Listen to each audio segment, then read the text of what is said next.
Bismillahirrahmanirrahim. Alhamdulillahi Rabbil Alamin. Wassalatu wassalamu ala asyrafil anbiya'i wal mursalin. Nabiyina Muhammadin wa ala alihi wa sahbihi ajma'in. Assalamualaikum warahmatullahi wabarakatuh. So inshallah, tinatalakay pa rin natin yung Nawaqidul Islam dito sa Dalilul Muslim. So yung 10 nakid nga, una, asyirku fi ibadatillah, ang pagtatambal sa pagsamba kay Allah. Number 1 nga ito. Technically, yung marami sa mga napapaloob dito, sa mga nakid, sa mga nawakid, shirk din. Pero in-specify siya kasi marami yung mga tao ang nasasadlak dito.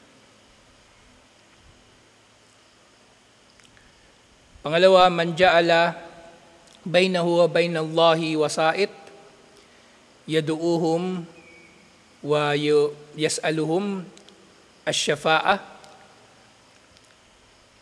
na sino man daw ang magdulot o kumuha na magkaroon ng sa pagitan niya at pagitan ni Allah ng mga syufa'a, yung mga tagapamagitan.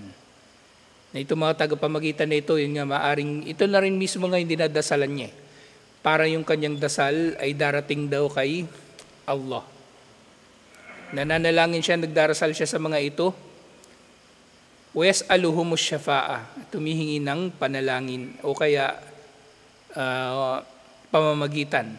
وَيَتَوَكَّلُ عَلَيْهِمْ, at siya ay nananalig sa mga ito. So katulad ng yung kalagayan ng mga santo na kinikilala sa Kristyanismo. Sinasabi nila hindi raw nila sinasamba sina San Pedro, San Juan at iba't iba pa, pero ito yun, yung pangalawa sa mga nawakid, yun yung ginagawa nilang trato sa mga santo. At hindi lang mga santo, mga propeta at mga anghel, lalong-lalo na. Parang dito, San Gabriel, di ba? San Miguel.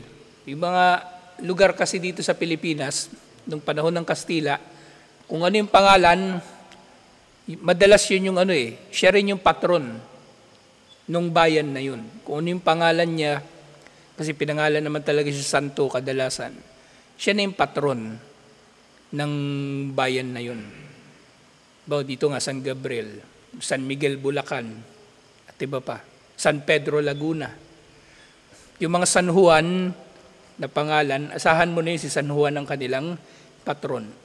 Man lam yukaffiril musyrikin aw syakka fi kufrihim, sino man daw ang hindi magturing sa mga musyrik bilang kafir, o siya ay nagdududa kung kafir ba sila. O sahhaha madhabahum, o kaya ay itinuturing niyang tama ang kanilang mga gawain. Yung tao na hindi niya itinuturing ang mga kufar bilang kufar o hindi mananampalataya, o tinatrato niya silang mananampalataya, kahit nga sa pananalita lang, yun ay mapanganib pa rin na kalagayan. Kaya iwasan natin yung pagtawag sa kanila na yung kapatirang Kristiyano, kasi walang kapatiran liban na lamang sa kapatiran sa pagitan ng mga Muslim. Pang-apat, man i'taqada anna ghairi hadyin nabi sallallahu alaihi wasallam akmalu min hajjihi. Sino man ang maniwala na meron pang ibang gabay na mas kompleto sa gabay ni Propeta Muhammad sallallahu alaihi wasallam. Wa anna hukma ghairihi ahsanu min hukmihi. Sino mang maniniwala na ang paghatol ng iba pa ay mas mainam sa paghatol ni Propeta Muhammad sallallahu alaihi wasallam, kalladina yufaddiluna hukmut tawagiti ala hukmihi. Katulad ng mas pinipili nila ang hatol ng tagut kaysa sa hatol ni Propeta Muhammad sallallahu alaihi wasallam. So yung tagut, bagaman nangangahulugan ito ng mga Diyos-Diyosan na itinatambal kay Allah sa pagsamba, ang mga tagut, kumbaga, mas madalas magamit ang salitang tagut sa konteksto ng hukom ng pagsasabatas. Kaya nga yung mga kuffar kumbaga batas ng kuffar, tawag ng mga terorista tagut. Tagut talaga kasi batas siya nakakataliwas, katunggali, kalaban ng batas ni Allah. Diba? Kahit nga yung post ni Kanu, di ba? Yung si Xavier, sabi ng mga nagko-comment, meron na namang daiya na magiging tagut. Yun ang konteksto kasi madalas ng ng tagut. Kumbaga, kakompetensya ito ng kaisahan ni Allah sa pagsasabatas. At yung pagsasabatas, napapaloob ito sa pagiging Panginoon, sa rububiyya ni Allah. Ito yung konteksto palagi ng tagut. Although, ang tagut, Diyos-Diyosan talaga, pero mas specific, tumutukoy sa sinumang katunggali ni Allah sa kanyang pagsasabatas. Panlima, man abgada shay'an mimma ja'a bihi ar-rasul sallallahu alaihi wasallama walau amila bihi.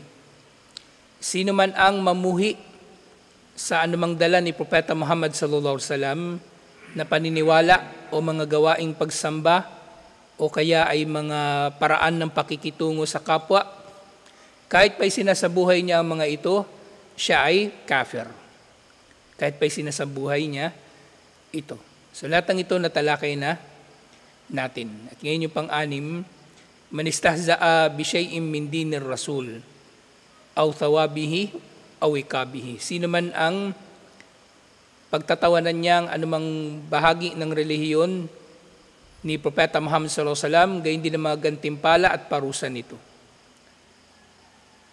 Reviewin lang natin lahat yung 10. Pangpito, sihir. Itong sihir, hindi na natin ito matatalakay ng malalim dito sa dito sa Nawaqidul Islam, katulad doon sa pagtalakay natin sa iba. Kasi sakto, tiyatalakay din natin ito doon sa Akidah, doon sa Kitabut Tauhid. Mas doon.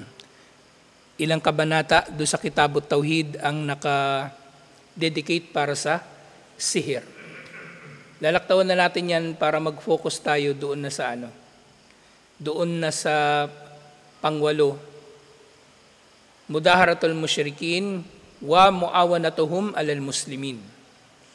Ang pagtulong sa mga musyrik laban sa mga Muslim.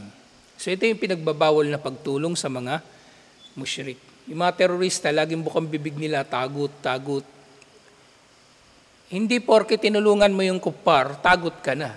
Okay? Kung ang bagay na tinutulungan mo siya rito, wala namang kinalaman sa relihiyon, hindi man sa sakripisyong relihiyon, walang problema. Walang problema. Minsan mas tagot sila kasi may sarili silang batas. May sarili silang batas. Hindi nila sinusunod ang batas ni Propeta Muhammad sallallahu alaihi wasallam. Ngayon kung alam yung tinatranslate kong libro, talaga matindi paglayo talaga nila sa sunnah ni Propeta Muhammad sallallahu alaihi wasallam pagdating sa jihad. Kaya delikado yung kalagayan nila. Maaring hindi natin sila matatakfir agad-agad. Pero doon sa usapin ng hukom, yun sa yung panglima na nakid o yung pang-apat na nakid, mani'takadaan na gayra hajjin nabi akmalu min hajjihi sallallahu alaihi wasallam. Nandito sila Naniniwala sila na yung gabay ng mga pinuno nila mas matuwid kaysa sa gabay ni Propeta Muhammad sallallahu alaihi wasallam. Kasi diba, pahintulutan nila yung suicide bombing, pahintulutan nila yung pang-hostage ng mga inosente, pahintulutan nila yung pambobomba sa mga lugar ng mga sibilyan. Walang utos na ganun sa Islam. Pinagbabawal pa nga yun. Pero may iba silang sinusunod na batas at pinagpipilitan nila. Yun ang masama. Pinagpipilitan nila. Kaya malakas lang sila magsalita tungkol sa sa tagot ko yung mga hindi nakikiisa sa kanila pero mas tagot sila. Pero syempre magiging maingat din tayo dito sa number 8 kasi maari na yung Muslim sa kanyang pakikipagtulungan pala sa kabutihan maaring nandoon na rin siya sa bingit na nakikipagtulungan siya sa kuffar para ikapahamak ng mga Muslim. Kaya ngayon wala akong tiwala sa SPAG na yan noong unang panahon pa yung salam-salam. Kung yung pulis na naghahangad ng ganun o ng kumbaga ma-promote, kasi ganyan minsan yung sa gobyerno talaga, sa bureaucracy. Gagawa ka ng artificial na problema para kunwari sosolusyonan mo, para meron kang dahilan para ma-promote. Kaya ganyan yung gumagawa ng gera, gumagawa ng kalaban para may pagkakabalahan sila. Ngayon, posibleng mangyayari ito na yung mga police o AFP o sino man lalapit sa atin, meron ka bang dyan, tip, sino pwedeng ilaglag dyan? Pumunta sila sa parok, tinuro tayo dito lahat. Laglag tayo. Yun ang halimbawa, hindi ko masasabi gagawin yun ng parok ha. Halimbawa lang yun yung mudaharatul musyrikin alal muslimin. Yun yung pinagbabawal na pagtulong o pakikipagtulungan sa musyrik. Pero kung tutulong ka lang, halimbawa si Manong, pinagtayo nila ng bahay yung doon, yung hindi Muslim doon sa Mamleng, pinagtayo nila ng bahay. Paano yan? Nahatulan natin si Manong ng nakagawa ng Nawaqidul Islam, babarilin natin sa ulo? Hindi rin. Ang tinutukoy talaga na pakikipagtulungan sa kuffar, yung pakikipagtulungan laban sa Muslim. Pero pakikipagtulungan sa kabutihan, pupunta rito yung pulis, papatulong, cleaning drive o tree planting. Hindi tayo nagiging kafir sa ganong bagay. O blood donation. Ando tayo, nakahiga tayo, nakikipagtulungan tayo sa kuffar, babarilin tayo sa ulo. Kasi nakipagtulungan tayo sa kuffar. Hindi yun ang tinutukoy dito. Number 9, man i'taqada anna ba'dan nasi yasi'ahu al-khuruj an syariati Muhammadin sallallahu alaihi wasallam. Sino man ang maniwala na mayroong mga tao na hindi siya kasama o maaari siyang exempted nga sa syariah ni Propeta Muhammad sallallahu alaihi wasallam. At dito na nga napapaloob yung mga halimbawa mga founder ng mga ligaw na sekta, o kaya yung mga tao na naniniwala na hindi na nila kailangan magsala, hindi na nila kailangan gumawa ng iba't ibang mga gawaing pagsamba dahil nakapag-hajj na sila. Kompleto na raw yung Arkanul Islam. Pwedeng hindi na magsala. May tao ganyan ng interpretasyon niya sa Arkanul Islam. So hindi pwedeng ganun. Haji na. So dito, baka napapalob pa rito yung mga terorista kasi ginagawa nila yung sarili nila na na elite, nakakaangat sa lahat. Kaya pwede na nilang gawin ang anumang gusto nilang gawin. Mangidnap ng terorista, gagahasain nila, tapos ipapatubos nila ng ransom. Yun din yun May pagbabawal sa pandadamay sa mga sibilyan, pero sila, iniisip nila, hindi sila kasama sa batas ni Allah. O hindi sila sakop sa anumang batas na yun na may kinalaman doon. At yung nga pang 10, al-i'radu an dinillahi la yata'allumuhu wa la ya'malu bihi. Ito yung paglayo sa relihiyon ni Allah na hindi niya ito pinag-aaralan at hindi niya ito isinasabuhay. So hindi pag-aaral, itong ugat ng maraming kasamaan. Kaya may kita mo yung hindi naman lahat ng nakapag-aral matuwid, di ba? Pero makikita mo talaga lahat ng mga nagpapaningas ng fitna sa iba't ibang mga jamaa, iba't ibang lugar ng mga Muslim. Ito rin yung mga walang pinag-aralan, mga hindi nag-aral ng Islam. Kasi anong isa sa buhay nila? Anong Islam ang isa sa buhay nila kung hindi nila pinag-aralan ang Islam? Di nanguhula sila. Nanguhula lang sila ng Islam na gusto nilang isabuhay. Sukdo lang mag-iimbento sila ng sarili nilang pamantayan ng kabanalan, pamantayan ng kabaitan, pamantayan ng pakikipagkapatiran at iba pa. Sila yung Kaya talaga napakahalaga na yung pamayanan ay nakatatag sa pag-aaral at sa kaalaman. Hindi yung hindi sa outing. hindi natutukoy na mayroong Muslim community sa isang lugar dahil maraming outing doon. O ano pa mang sukatan nila ng kapatiran. So yung panghuli dito sa dito sa pang-anim na nakid, yung tungkol doon sa panghahamak sa relihiyon ni Allah. So ngayon huli nating natalakay na kahit yung pagkonsinti mo sa panghahamak sa relihiyon ni Allah, natawa ka. Pinagtatawanan ng mga kufar yung relihiyon na ito, ng mga munafik, pinagtatawanan ng mga munafik, tapos natawa ka ng pinagtawanan nilang relihiyon na ito, natawa ka rin, may problema. So maaaring kasama ka talaga nila, munafik ka rin, kaya ka ganun, o nakakagawa ka na nga ng malaking kasalanan. Nakakagawa ka na ng malaking kasalanan. So mga sagisag ng relihiyon na ito, mga paninindigan ng relihiyon na ito ay dinadakila, hindi hinahamak. Ngayon nga dito, kung wala tayong magagawa, sapat na aalis na lang tayo, na hindi tayo magiging bahagi ng panghahamak sa relihiyon na ito. Kaya ngayon maganda yung nabanggit Ismail yung nakaraan, yung mga debate, hinahamak na yung relihiyon ni Allah doon tapos patuloy ka lang doon. Kasi ang problema naman talaga dyan sa marami sa mga nakikipagdebate, hindi naman sila nakikipagdebate para mangibabaw ang salita ni Allah. Nakikipagdebate sila para mangibabaw sila mismo. Yan. Para maging bida, bayani. Kapag sila yung pride nila inaapakan ng kadebate nila, todo sila depensa.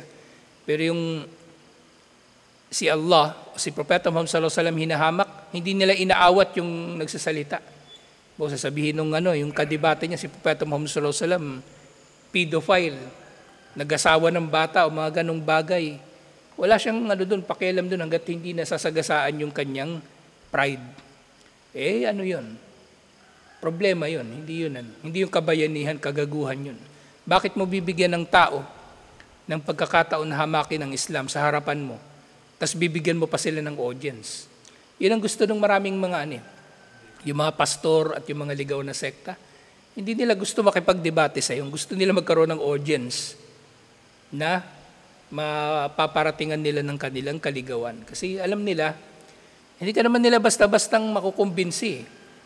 Nakikipagdebate kay Indasan. Akala ba nila mapapag-Kristiyano nila sa Indasan? Hindi yun ang hanag-hangad nila. Hangad nila magkaroon sila ng audience. Kita nila kapag si Indasan nakikipagdebate, daming Muslim ang nanonood. Yun ang gusto nila, magkaroon ng audience. Hindi natin kailangan yung mga ganun na pakikipagdebate. Kasi kung yung ganyang kaparaanan ay napagtibay sa Islam, di sana maraming debate yung kinasangkutan ni Propeta Muhammad sallallahu alaihi wasallam. Pero hindi. Ang utos nga ni Allah, wa'aridanil jahilin, layuan ng mga mangmang. Kasi nga asahan mo sa mangmang? May kipagdebate ka sa mangmang? Ang mangmang parang basura. Yung basura kapag nandiyan sa harap mo, hindi mo yun kakausapin. Lumayo ka nga, punta ka doon sa basurahan, hindi mo kakausapin yun. Wawalisin mo yun, itatapon mo, gagawin mo sa kanya yung dapat gawin. Ganun yung mangmang. Hindi siya binibigyan ng importansya. Kasi problema sa mga mangmang kapag pinapatulan mo, lang yun lalong tumatapang kasi feeling nila nagiging importante sila. Kasi pinaglalaanan mo sila ng kanilang panahon. Pinaglalaanan mo sila ng iyong panahon. Ayaw silang gawin yung nila, yung mga ginagawa nila. Kasi para sa kanila, yun lang pansinin mo sila, puntos na wag mo pansinin. Wala. Bad trip lalo yun. Yung isang mahalagang bagay na naunawaan dapat ng tao tungkol sa pagpapahalaga sa relihiyon ni Allah. Na kung hindi natin kayang awatin yung mga tao na hamakin ng relihiyon ni Allah, wag na tayo magkaroon ng kinalaman doon na kahit na Kasi problema, halimbawa, yung panghahamak sa relihiyon ni Allah, nasa social media, di ba, halimbawa. Sinishare pa Si-share sa Facebook, si-share sa kung saan-saan. Di kumalat na yung panghahamak sa relihiyon ni Allah. Kumalat na. Sa halip na hindi nasisikat sana yung mga nagtuturo ng mga ligaw na turo. Pinapasikat pa ng mga vlogger, ini-interview pa. Anong mangyayari doon? Ano nga asahan nung na resulta doon sa ganung gawain, liban na lang sa pagkalat ng mas malaking mali. So yung Shia, halimbawa, yung Shia hindi nga kilala ng tao o nung in-interview, o akala ng mga tao sa social media, okay lang makipag-usap sa Shia. Tapos pinag-share na ng mga tao yung mga post ng Shia na yun, pati yung pagpapasyahada ng taxi driver. Kasi nakita nila okay pala yung Shia, pwede palang kakaibiganin. Hindi naman nila kasi titingnan yung buong konteksto ng ginagawa mo Hindi lahat ng tao may pang-unawa.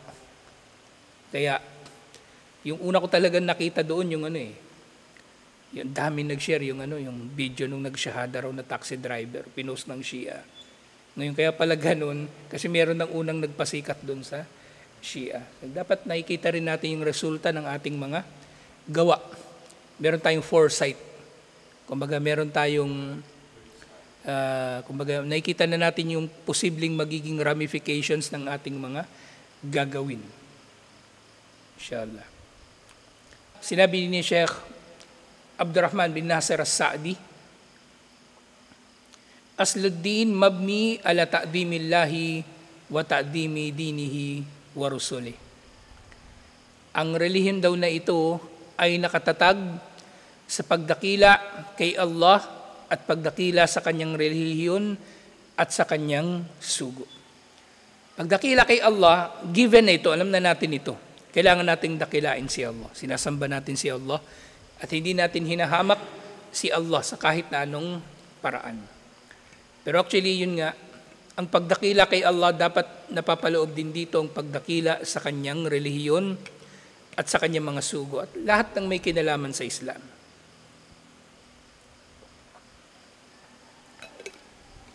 Kasi hindi pwede na yung tao dinadakila niya si Allah pero pinagtatawanan naman niya ibang bahagi ng relihiyon. Pagiging ipokrito yun.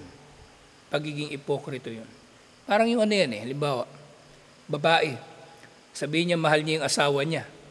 Tapos reklamo naman siya ng reklamo sa ibang tao tungkol sa asawa niya. Pagka-ipokrito yun. Diba? Sa ibang mga post niya, ang sipag talaga ng asawa ko, ganito, ganyan. Kahit dalawa kami na asawa niya, nagsisikap. Pero sa ibang pagkakataon, may mga post na naman siya, puro parinig tungkol dun sa asawa niya. Kung ano nung katulad nun. Di ba taliwasan, magkataliwas yung kanyang ginagawa. So ganun dapat tayo na walang taliwasan sa ating pagpapalaga kay Allah, sa kanyang relihiyon at sa kanyang mga sugo. Kasi ang anumang nakikilala nga bilang paghamak sa relihiyon na ito, ay yun yung kikilalanin natin talaga na paghamak at iiwasan natin na ating gagawin inshallah. Ngayon nga, walesteza'u bishay'in min dalika munafun lihada al-asl wa munaqidu lahu asyaddu al-munaqada. Ang paghahamak sa relihiyon ay taliwas sa mga pangunahing prinsipyo ng Islam at kumbaga ito ay tumataliwas sa Islam sa pinakamatinding pagtaliwas. Sinasabi dito ni Sheikh Abdurrahman bin Nasir as-Sa'di, maaring yung ang Muslim na humahamak sa kanyang relihiyon ay mayroong mas malaking pinsala kaysa sa kuffar na humahamak sa relihiyon. Di madalas yung mga kuffar hinahamak ang relihiyon, di ba?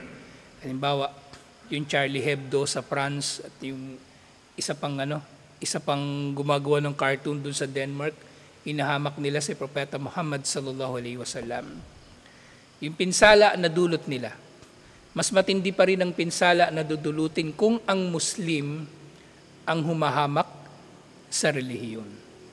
Bawa niyan, yung mga gumagawa ng bid'ah, technically hinahamak nilang relihiyon kasi minamalit nilang pagsunod sa sunnah at sumusunod sila sa batas na hindi naman batas ni Allah o batas ni Propeta Muhammad sallallahu alaihi wasallam.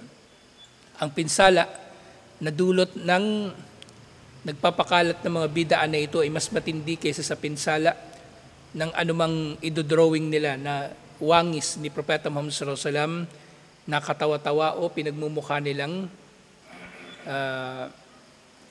kumbaga hamak ang relihiyon na ito. Bawal na lang yan yung balikan natin yung pusa.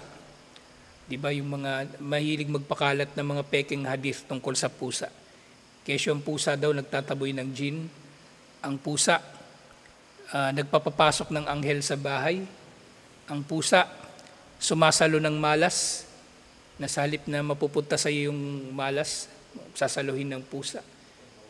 Yun ay panghahamak sa relihiyon kasi sinong nagsabi ng ganon? Saan sa aklat ni Allah at saan sa mga sinabi ni Propeta Muhammad sallallahu alaihi wasallam na mayroong ganong katuruan? Kasi kung panghahawakan nyo ng tao, di ba, anong mangyayari? Ang relihiyon natin, parang ginawa mong relihiyon ng kuffar, relihiyon ng mga Kristiyano, na iniuugnay ang pagdating ng swerte o malas sa mga bagay liban pa kay Allah. Ginawang katawa-tawa ang relihiyon.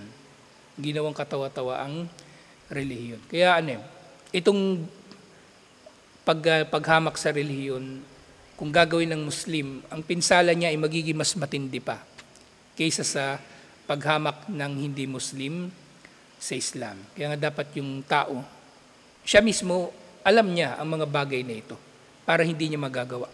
At kung meron mang ibang tao nagagawa nito, lalo na Muslim, kaya natin ito pinag-aaralan para alam din natin ang ating gagawin, inshallah. Kasi dapat matalino tayo sa pagtugon sa mga paghamak sa relihiyon ni Allah.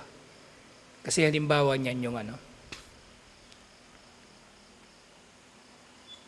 yung may mga Hudyo na pumunta kay Propeta Muhammad sallallahu alaihi wasallam, sabi nila kay Propeta Muhammad sallallahu alaihi wasallam, Assalamu alaikum. Diba alam niyo yung hadith na yun? Sabi ng mga Hudyo, sumaiyo ang kamatayan. Sabi ng Hudyo. Narinig yun ni Aisha.